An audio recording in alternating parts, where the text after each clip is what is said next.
The following program is from NET, the National Educational Television Network.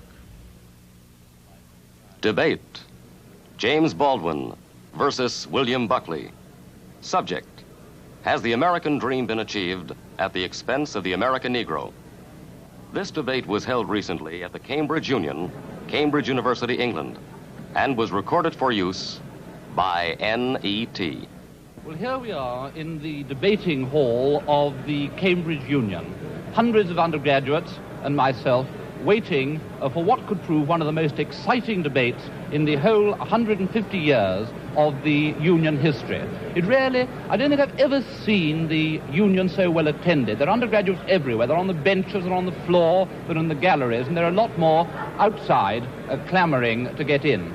Well, the motion that has drawn this huge crowd tonight is this, that the American dream has been achieved at the expense of the American Negro. The debate will open with two undergraduate speakers, one from each side, and then we shall have the first distinguished guest, Mr. James Baldwin, the well-known American novelist who's achieved a worldwide fame with his novel, Another Country. Then opposing the motion will be Mr. William Buckley, also an American, very well known as a conservative in the United States. I must stress a conservative in the American sense, author of a book called Up from Liberalism, and editor of the National Review, one of the early supporters of Senator Goldwater. Well, this is the setting of the debate, and at any moment now the President will be leading in his officers and his distinguished guests. He'll take his chair, and the debate will begin.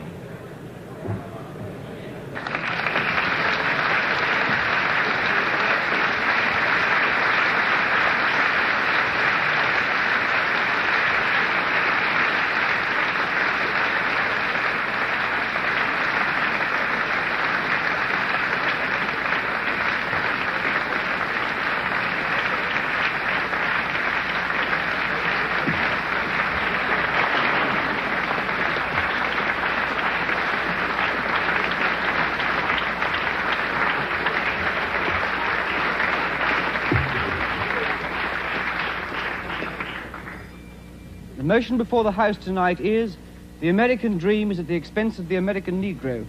We propose to Mr. David Haycock of Pembroke College, and I oppose to Mr. Jeremy Burford of Emmanuel College. Mr. James Baldwin will speak third. Mr. William F. Buckley, Jr. will speak fourth. Mr. Haycock is the ear of the House.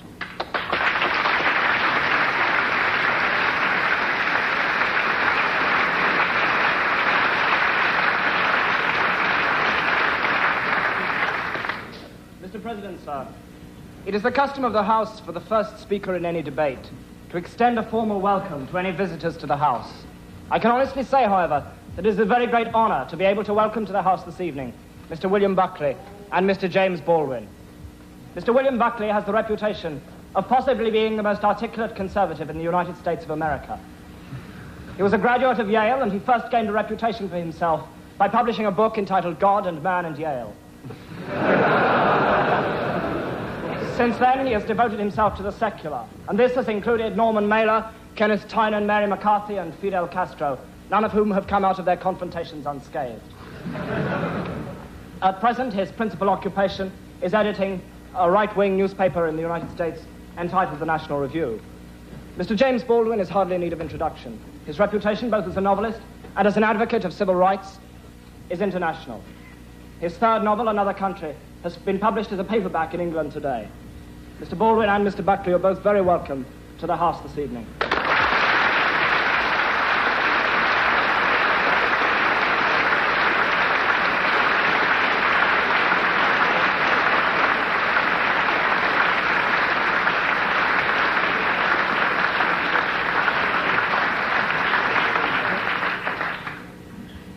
Imagine, Mr. President, a society which above all values freedom and equality. A society in which artificial barriers to fulfillment and achievement are unheard of. A society in which a man may begin his life as a rail splitter and end it as president. A society in which all men are free in every sense of the word. Free to live where they choose, free to work where they choose. Equal in the eyes of the law and every public authority, and equal in the eyes of their fellows. A society, in fact, in which intolerance and prejudice are meaningless terms. Imagine, however, Mr. President, that a condition of this utopia has been the persistent and quite deliberate exploitation of 1/9 of its inhabitants. That 1 man in 9 has been denied those rights which the rest of that society takes for granted. That 1 man in 9 does not have the chance for fulfillment or realization of his innate potentialities. That 1 man in 9 cannot promise his children a secure future and unlimited opportunities. Imagine this, Mr. President, and you have what is, in my opinion, the bitter reality of the American dream. A few weeks ago, Martin Luther King had to hold a nonviolent demonstration in Selma, Alabama, in his drive to register Negro voters. By the end of the week of his demonstrations, he was able to write quite accurately in a national fundraising letter from Selma, Alabama jail, "There are more Negroes in prison with me than there are on the voting rolls." When King wrote that letter, 335 out of 32,700 Negroes in Dallas had the vote, 1% of the Dallas population. After a mass march to the courthouse, 237 Negroes, King among them, were arrested. The following day, 470 children who had deserted their classrooms to protest against King's arrest were charged with juvenile delinquency. 36 adults on the same day were charged with contempt of court for picketing the courthouse while State Circuit Court was in session. On the following day, 111 people were arrested on the same charge, despite their claim that they merely wanted to see the voting registrar. 400 students were arrested and taken to the armory, where many of them spent the night on a cold cement floor. The following day, the demonstration spread to Marion, Alabama. In Marion, Negroes outnumber whites by 11,500 to 6,000 people, and yet only 300 are registered to vote. Negroes in Marion were anxious to test the public accommodation section of the civil rights law. They entered a drugstore, and there they were served with Coca-Cola laced with salt, and were told that hamburgers had risen to $5 each. After the arrest of 15 Negroes for protesting against this treatment, 700 Negroes boycotted their classes next day and marched in orderly fashion to the jail. There they sang civil rights songs until they were warned by a state trooper that they would be arrested if they sung one more song. Of course, they sang another song, and of course all 700 were arrested. American society has felt fit to use Negro labor. It has felt fit to use the blood of the Negro in 2 world wars. It has felt fit to listen to his music. It has felt fit to laugh at his jokes. And yet, as far as I am concerned, it has never felt fit to give the American Negro a fair deal. And for this reason, Mr. President, I would beg leave to propose the motion that the American dream is at the expense of the American Negro.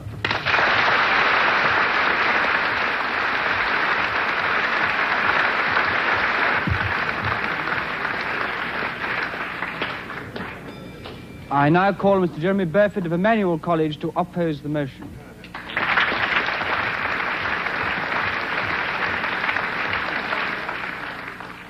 Now have Mr. Jeremy Burford of Emmanuel College, who is the first undergraduate opposing the motion. Welcome to such distinguished visiting speakers. James Baldwin is well known as one of the most vivid and articulate writers about the Negro problem in America. Mr. Baldwin had a difficult childhood, and he has personally himself suffered discrimination and ill treatment in the South of America. And I would like to say at this time that it is not the purpose of this side of the House to condone that in any way at all. It is not our purpose to oppose civil rights. It is our purpose to oppose this motion. And thank you, sir. Come and collect your fee afterwards.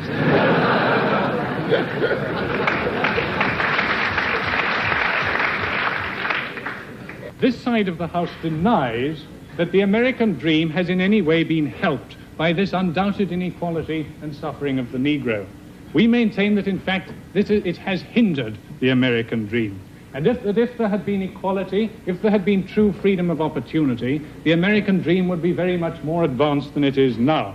If the American dream has made any progress, and I think it has been made in spite of the suffering and inequality of the American Negro, and not because of it.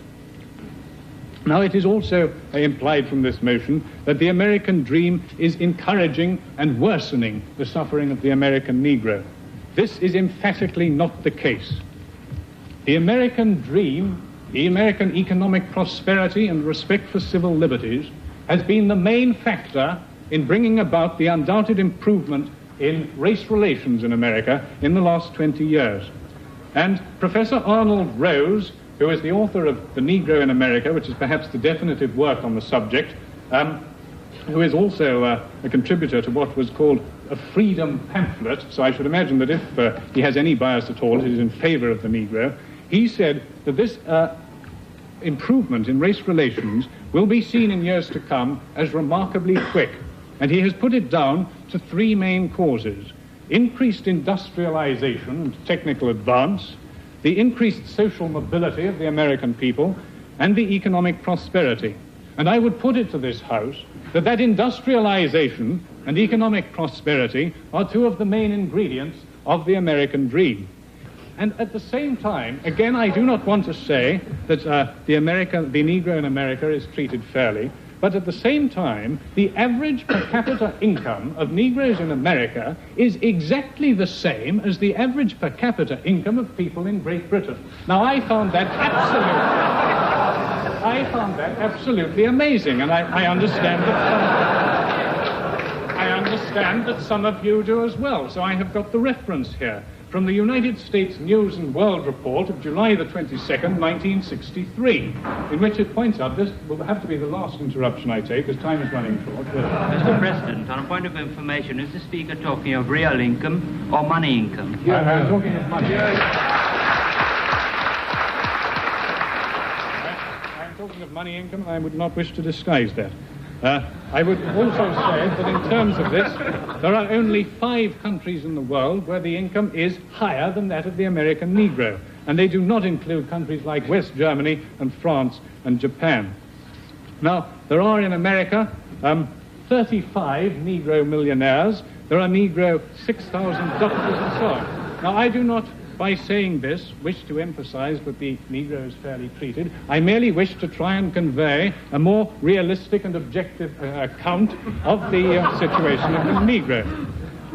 I agree that there are Negroes who are very poor indeed, such as the old gentleman in the South who was talking about some of his wealthier brethren.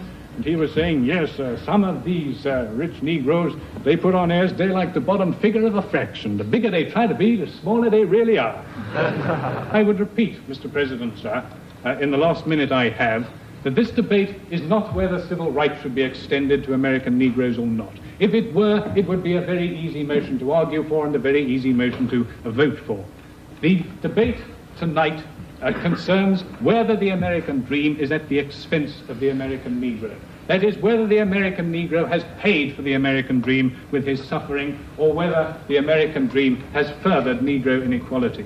And I would deny both those two precepts.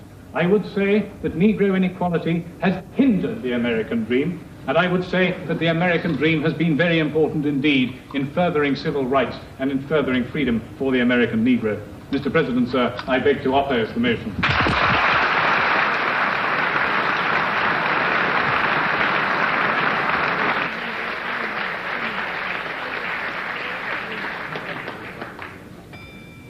It is now with very great pleasure and a very great sense of honor that I call Mr. James Baldwin to speak third to this motion.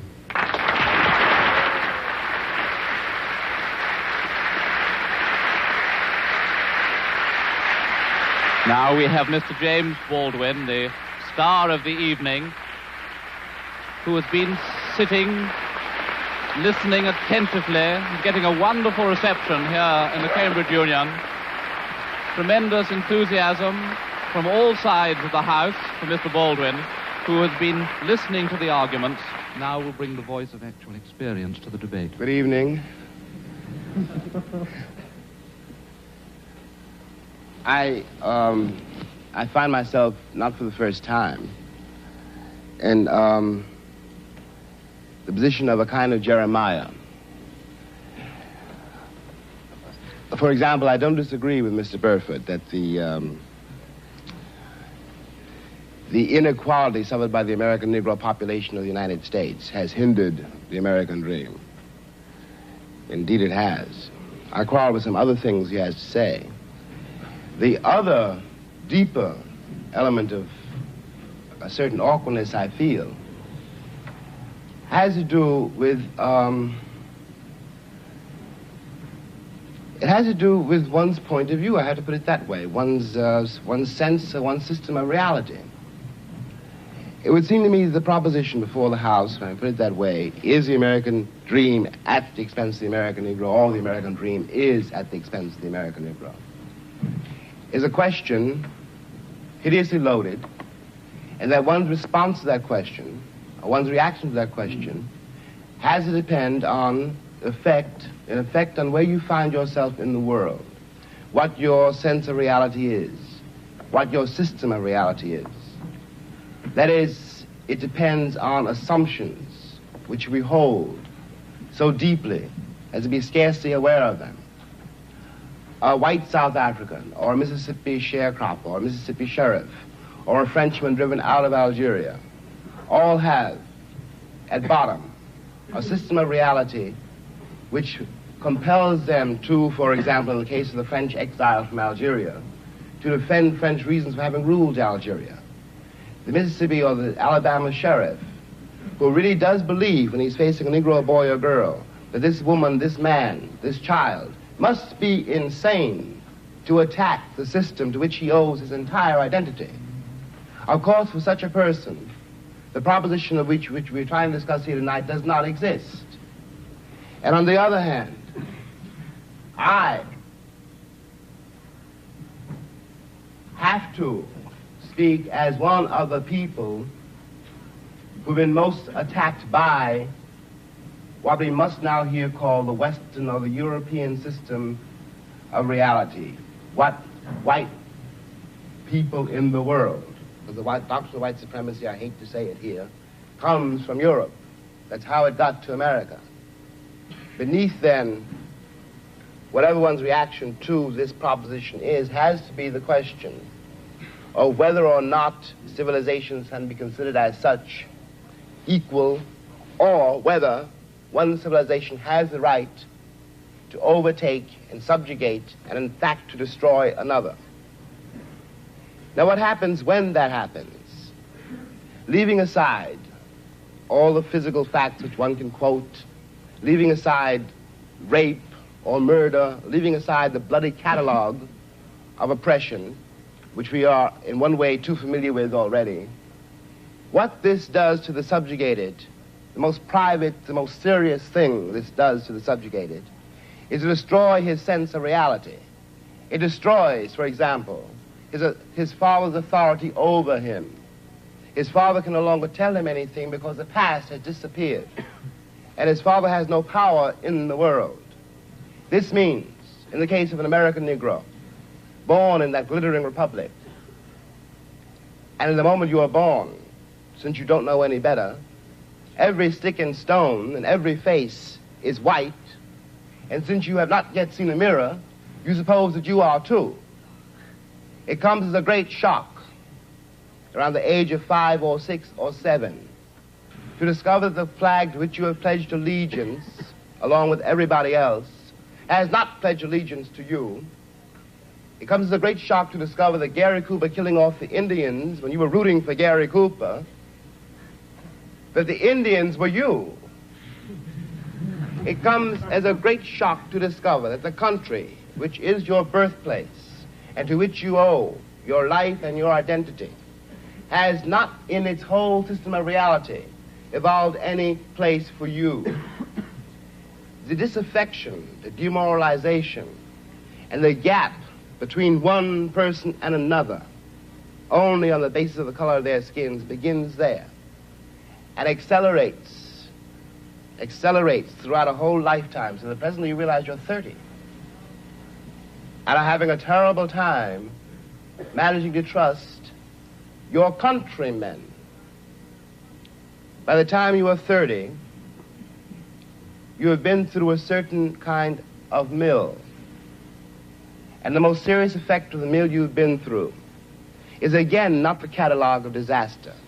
The policemen, the taxi drivers, the waiters, the landlady, the landlord, the banks, the insurance companies, the millions of details, 24 hours of every day, which spell out to you that you are a worthless human being.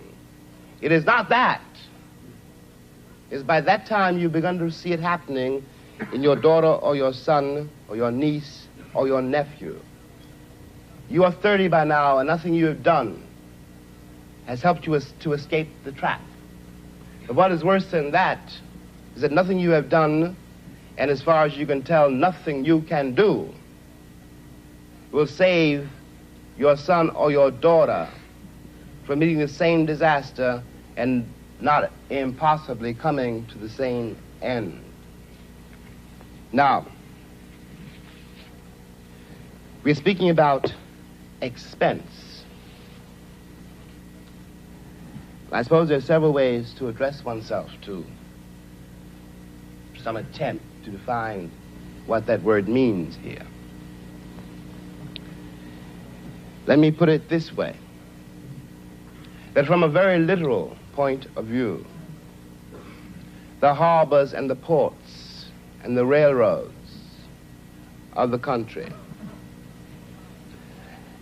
the economy, especially of the southern states, could not conceivably be what it has become if they had not had, and do not still have indeed, and for so long, so many generations,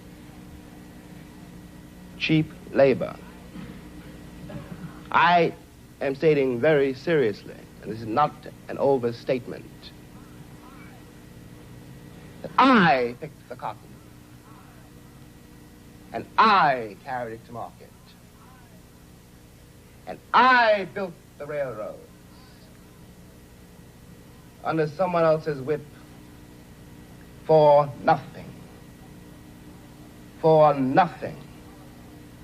The Southern oligarchy, which has until today so much power in Washington, and therefore some power in the world, was created by my labor and my sweat, and the violation of my women and the murder of my children. This, in the land of the free and the home of the brave. And no one can challenge that statement. It is a matter of historical record. In another way, this dream, and we'll get to the dream in a moment, is at the expense of the American Negro. You watch this in the Deep South in great relief, but not only in the Deep South. In the Deep South, you are dealing with a sheriff or a landlord or a landlady or the girl at the Western Union desk. And she doesn't know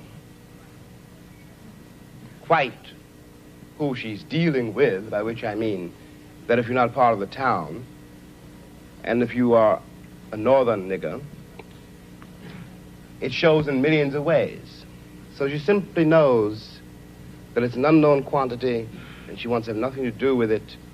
So she won't talk to you. You have to wait for a while to get your telegram. Okay, we all know this. We've been through it. And by the time you get to be a man, it's very easy to deal with.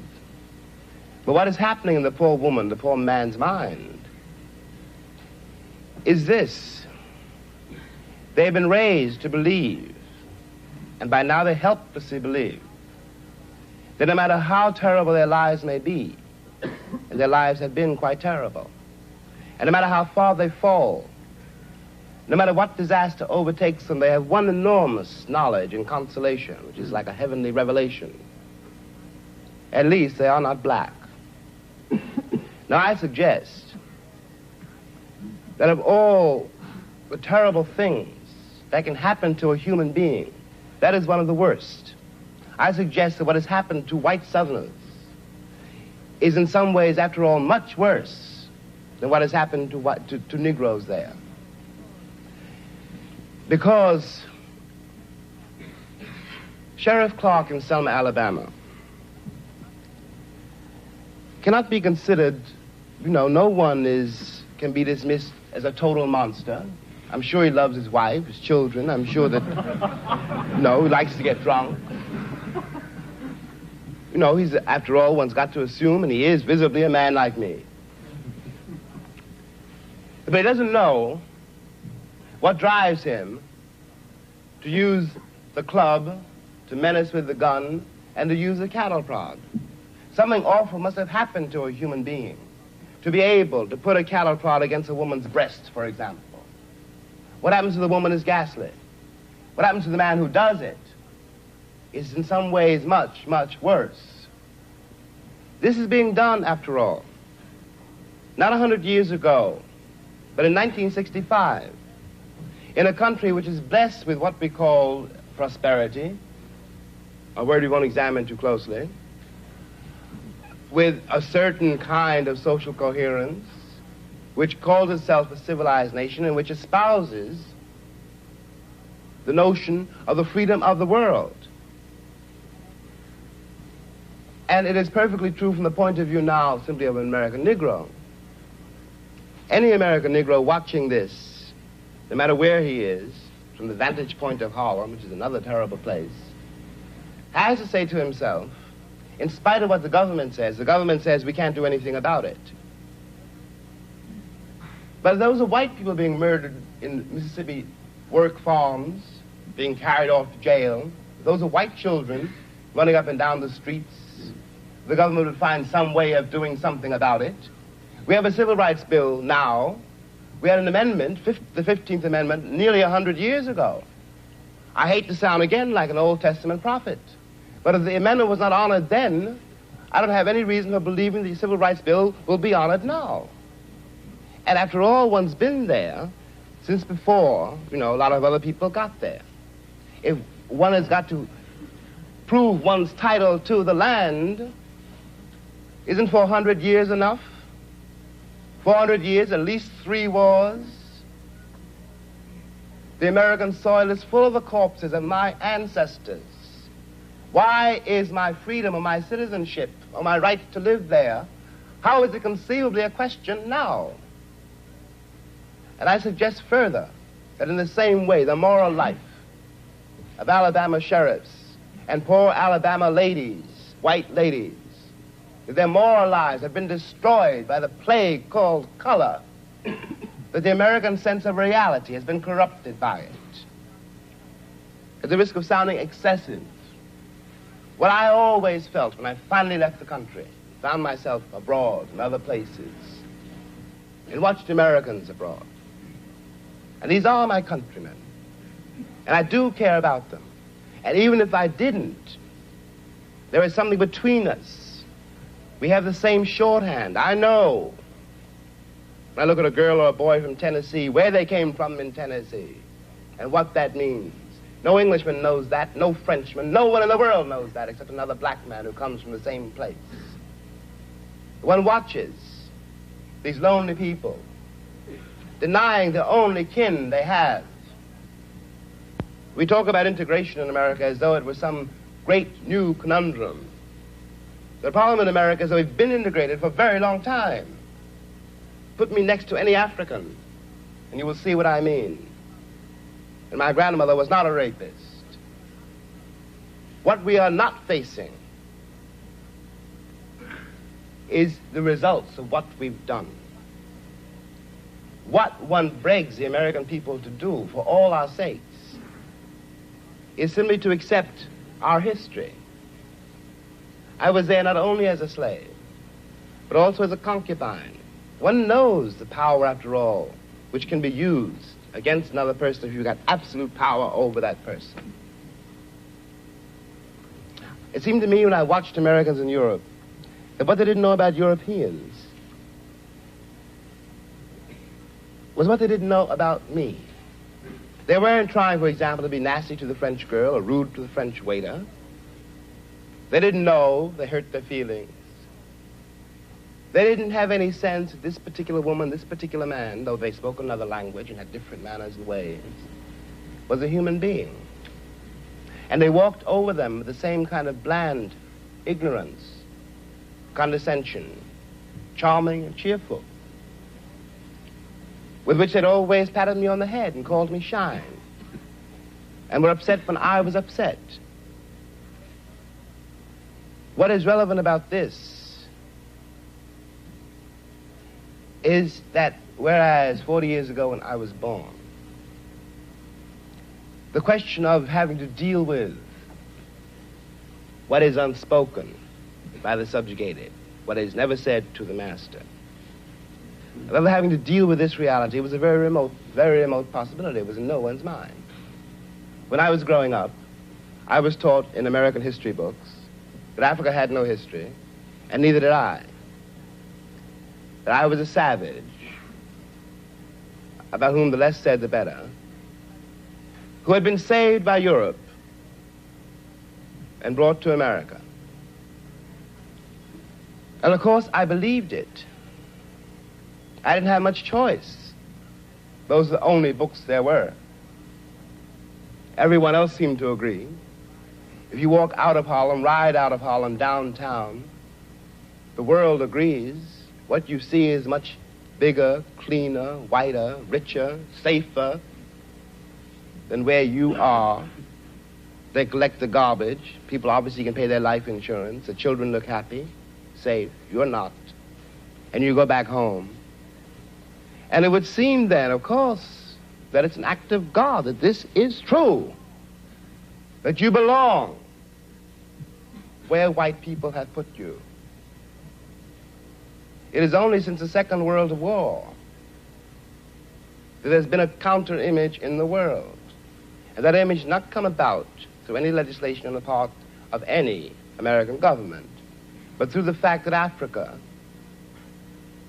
was suddenly on the stage of the world, and Africans had to be dealt with in a way that had never been dealt with before.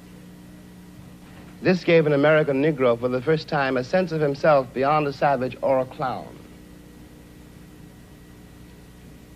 It has created, and will create, a great many conundrums. One of the great things that the white world does not know, but I think I do know, is that black people are just like everybody else. One has used the myth of Negro and the myth of color to pretend and to assume that you are dealing essentially with something exotic, bizarre, and practically, according to human laws, unknown. Alas, that is not true. We are also mercenaries, dictators, murderers, liars. We are human too. What is crucial here is that unless we can manage to establish some kind of dialogue between those people whom I pretend have paid for the American dream and those other people who have not achieved it, we will be in terrible trouble. I want to say at the end, at the last, is that that is what concerns me most. We are sitting in this room, and we are all, at least we like to think we are, relatively civilized, and we can talk to each other at least on certain levels, so that we could walk out of here assuming that the measure of our enlightenment, or at least our politeness, has some effect on the world. It may not. I remember, for example, when the ex-Attorney General, Mr. Robert Kennedy, said that it was conceivable that in 40 years in America we might have a Negro president. And that sounded like a very emancipated statement, I suppose, to white people. They were not in Harlem when this statement was first heard, and did not hear, and possibly will never hear, the laughter and the bitterness and the scorn with which the statement was greeted. From the point of view of the man in the Harlem barbershop, Bobby Kennedy only got here yesterday. And now he's already on his way to the presidency. We've been here for 400 years, and now he tells us that maybe in 40 years, if you're good, we may let you become president. What is dangerous here is the turning away from anything any white American says. The reason for the political hesitation and in spite of the Johnson landslide is the one who's been betrayed by American politicians for so long. And I'm a grown man, and perhaps I can be reasoned with. I certainly hope I can be. But I don't know, and neither does Martin Luther King, none of us know how to deal with those other people whom the white world has so long ignored, who don't believe anything the white world says and don't entirely believe anything I or Martin say. And one can't blame them. You watch what has happened to them in less than 20 years. It seems to me that the city of New York, for example, this is my last point, which has had Negroes in it for a very long time. If the city of New York were able, as it has indeed been able, in the last 15 years to reconstruct itself, tear down buildings and raise great new ones, downtown and for money, and has done nothing whatever except build housing projects in the ghetto for the Negroes. And of course the Negroes hate it. Presently the property does indeed deteriorate because the children cannot bear it. They want to get out of the ghetto. If the American pretensions were based on more solid, a more honest assessment of life and of themselves, it would not mean for Negroes, when someone says urban renewal, that Negroes simply are going to be thrown out into the streets, which is what it does mean now. This is not an act of God. We're dealing with a society made and ruled by men. If the American Negro had not been present in America, I am convinced that the history of the American labor movement would be much more edifying than it is. It is a terrible thing for an entire people to surrender to the notion that 1/9 of its population is beneath them. And until that moment, until the moment comes when we, the Americans, we, the American people, are able to accept the fact that I have to accept, for example, that my ancestors are both white and black, that on that continent we are trying to forge a new identity for which we need each other, and that I am not a ward of America. I am not an object of missionary charity. I am one of the people who built the country. Until this moment, there is scarcely any hope for the American dream, because the people who are denied participation in it, by their very presence, will wreck it. And if that happens, it's a very grave moment for the West. Thank you.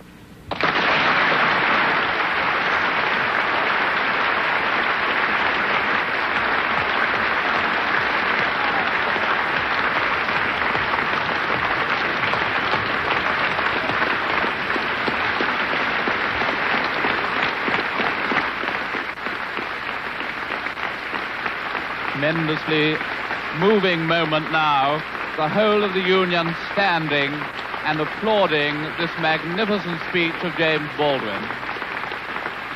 Never seen this happen before in the Union in all the years that I have known it. Baldwin smiling, obviously delighted by his reception, tremendously moved by it.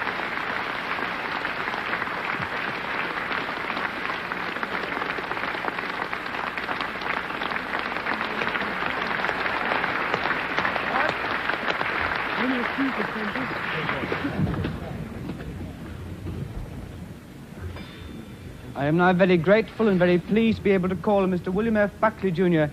to speak forth to this motion.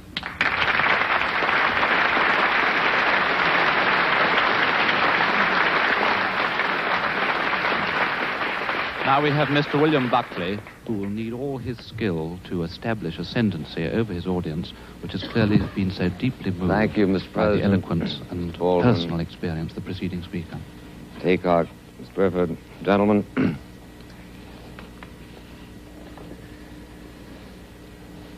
It seems to me that of all the indictments Mr. Baldwin has made of America, here tonight and in his copious literature of protest, the one that is most striking involves, in effect, the refusal of the American community to treat him other than as a Negro. The American community has refused to do this. The American community, almost everywhere he goes, treats him with the kind of unction, the kind of satisfaction at posturing carefully for his flagellations of our civilization, that indeed, quite properly, commands the contempt which he so eloquently showers upon us. It is impossible, in my judgment, to deal with the indictment of Mr. Baldwin unless one is prepared to deal with him as a white man. Unless one is prepared to say to him, the fact that your skin is black is utterly irrelevant to the arguments that you raise. The fact that you sit here, as is your rhetorical device, and lay the entire weight of the Negro ordeal on your own shoulders is irrelevant to the argument that we are here to discuss. The gravamen of Mr. Baldwin's charges against America are not so much that our civilization has failed him and his people, that our ideals are insufficient, but that we have no ideals. That our ideals rather are some sort of a superficial coating which we come up with at any given moment in order to justify whatever commercial and noxious experiment we are engaged in. Thus, Mr. Baldwin can write his book, The Fire Next Time, in which he threatens America. He didn't, in writing that book, speak with the British accents that he used exclusively tonight, in which he threatened America with the necessity for us to jettison our entire civilization. The only thing that the white man has that the Negro should want, he said, is power.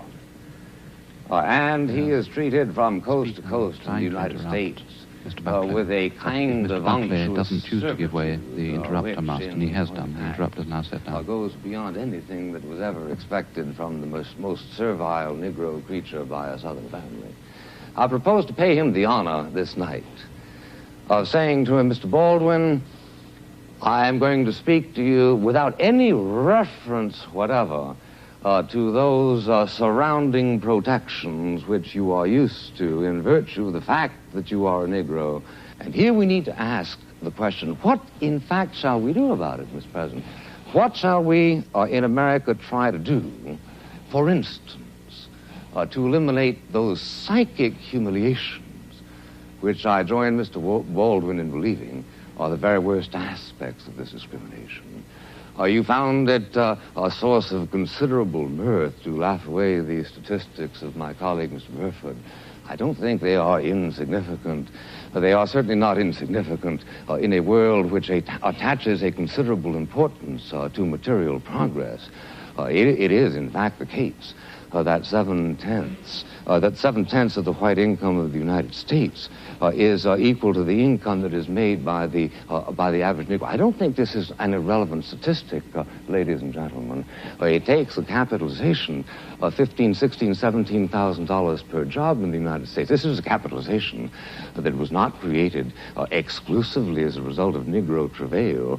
My great-grandparents worked too. Presumably yours worked also. I don't know of anything that has ever been created without the expense of something. All of you who hope for a diploma here are going to do that at the expense of a considerable amount of effort. And I would thank you, please, not to belie the fact that a considerable amount of effort went into the production of a system which grants a greater degree of material well-being to the American Negro than that is enjoyed by 95% of the other peoples of the human race. But even so, to the extent that your withering laughter suggested here that you found this a contemptible observation, I agree. I don't think it matters that there are 35 millionaires among the Negro community. If there were 20 million millionaires among the Negro community of the United States, I would still agree with you that we have a dastardly situation But I'm asking you not to make politics as the crow flies, to use the fleeted phrase of Professor Oakeshott, but rather to consider what, in fact, is it that we Americans ought to do? What are your instructions that I'm to take back to the United States, my friend? I want to know what it is that we should do, and especially I want to know whether it is time, in fact, to abandon the American dream as it has been defined by Mr. Haycock and Mr. Burford. What, in fact, is it that we ought to do, for instance, to avoid two humiliations mentioned by Mr. Baldwin as being a part of his own experience during his lifetime. At the age of 12, you will find on reading his book, he trespassed outside the ghetto of Harlem and was taken by the scruff of the neck by a policeman on 42nd Street and Madison Avenue and said, "Here, you nigger, go back to where you belong." 15, 20 years later, he goes in and asks for a Scotch whiskey at the airport at Chicago and is told by the white barman that he is obviously underage and under the circumstances cannot be served. I know from your faces that you share with me the feeling of compassion and the feeling of outrage that this kind of thing should have happened. What, in fact, are we going to do to this policeman? And what, in fact, are we going to do to this barman? How are we going to avoid the kind of humiliations that are perpetually visited on members of a minority race? Obviously, the first element is concern. We've got to care that it happens. We have got to do what we can to change the warp and woof of moral thought in society in such fashion as to try to make it happen less and less. Let me urge this point to you, which I can do with authority, my friends, the only thing that I can tonight.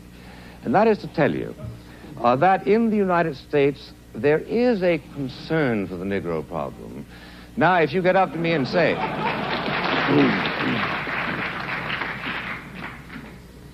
if you get up to me and say, well, now, is there the kind of concern that we, students of Cambridge, would show if the problem were our own? All I can say is I don't know. It may very well be that there has been some sort of a sunburst of moral enlightenment that has hit this community, so as to make it predictable that if you were the governors of the United States, the situation would change overnight. I'm prepared to grant this as a form of courtesy, Mr. President. But meanwhile, I am saying to you that the engines of concern in the United States are working.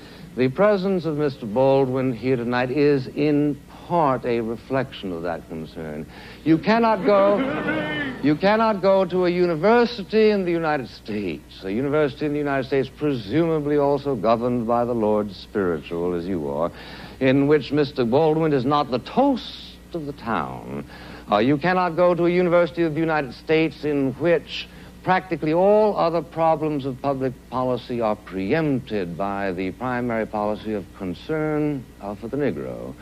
I challenge you to name me another civilization anytime, anywhere in the history of the world in which the problems of a minority, which have been showing considerable material and political advancement, is as much a subject of dramatic concern as it is in the United States. Let me just say finally, ladies and gentlemen, this. There is no instant cure for the race problem in America.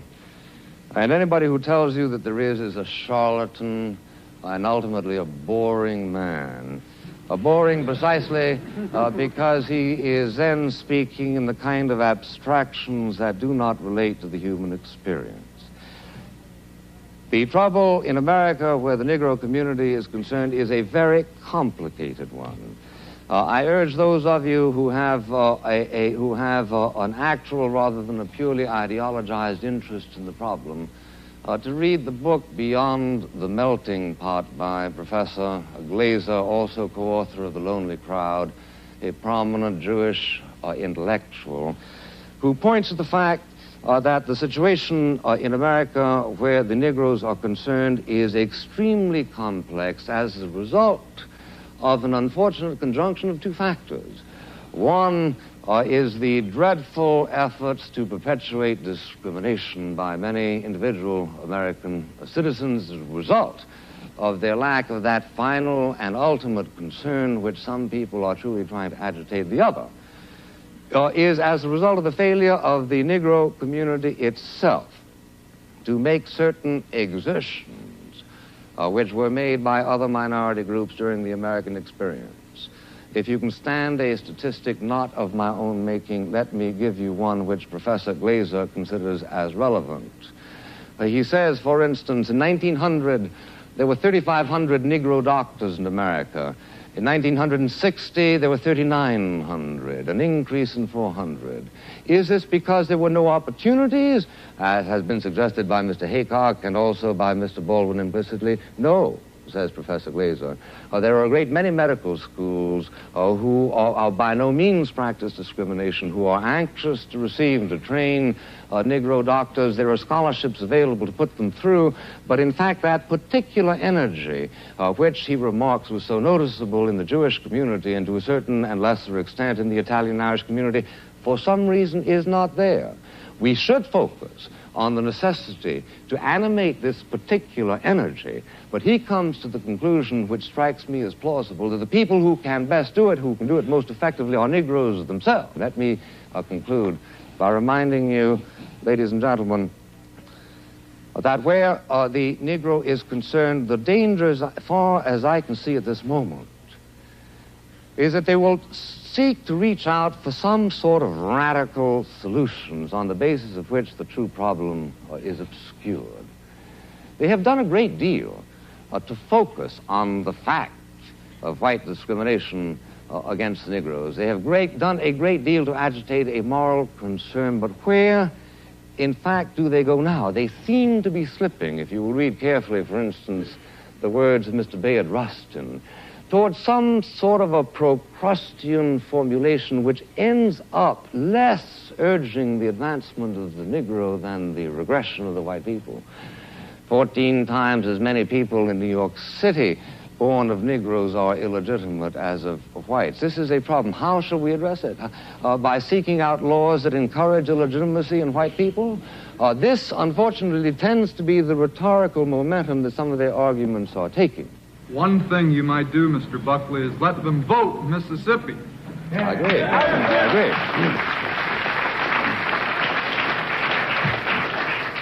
I couldn't agree with you more, and for except lest I appear too ingratiating, which is hardly my objective here tonight. I think actually what is wrong in Mississippi, sir, is not that not enough Negroes are voting, but that too many white people are voting.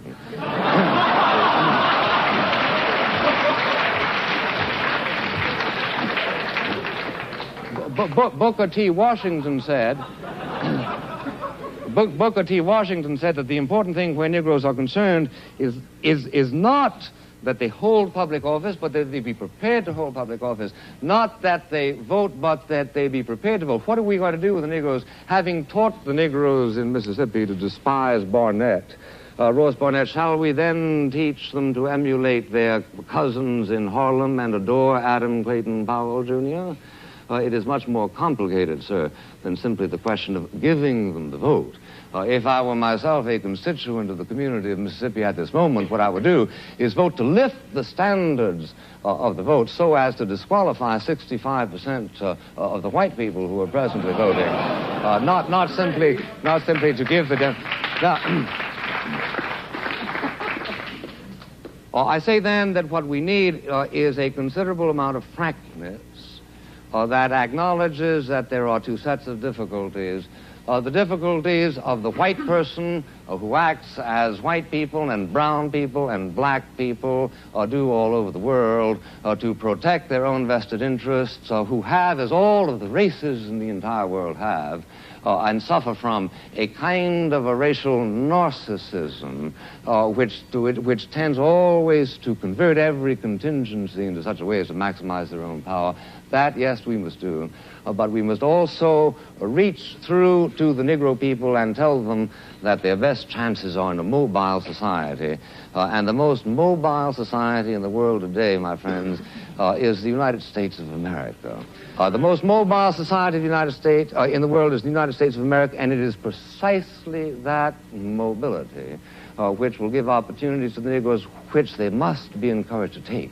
But they must not, in the course of their ordeal, be encouraged to adopt the kind of cynicism, the kind of despair, the kind of iconoclasm that is urged upon them by Mr. Baldwin in his recent works. Because of one thing, I can tell you, I believe with absolute authority, that where the United States is concerned, if it ever becomes a confrontation between a continuation of our own sort of idealism, the private stock of which, granted, like most people in the world, we tend to lavish only every now and then on public enterprises, reserving it so often for our own irritations and pleasures. But the fundamental friend of the Negro people in the United States is the good nature, and is the generosity, and is the good wishes, is the decency, the fundamental decency that do lie at the reserves of the spirit of the American people.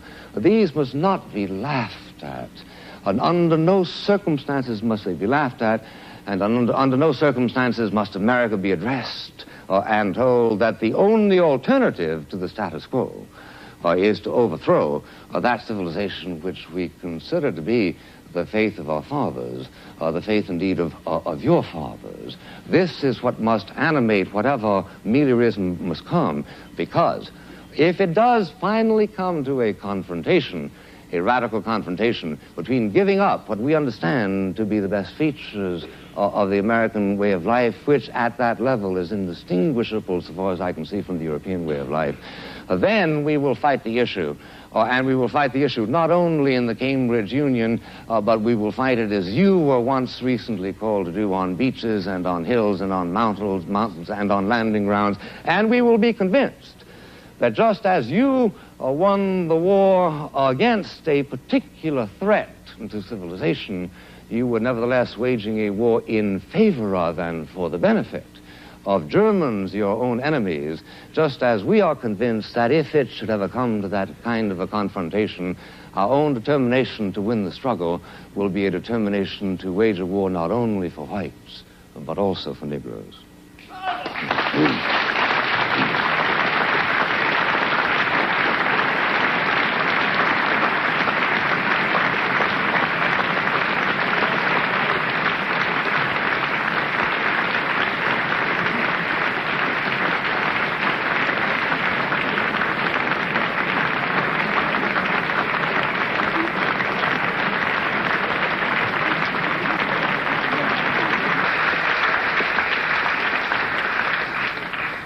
Will the tellers take their places, please? They voted in favor of the motion being that the American dream is at the expense of the Negro. They voted in favor of that motion 544 persons and against 164 persons. The motion is therefore carried by 380 votes. I declare the House to stand adjourned.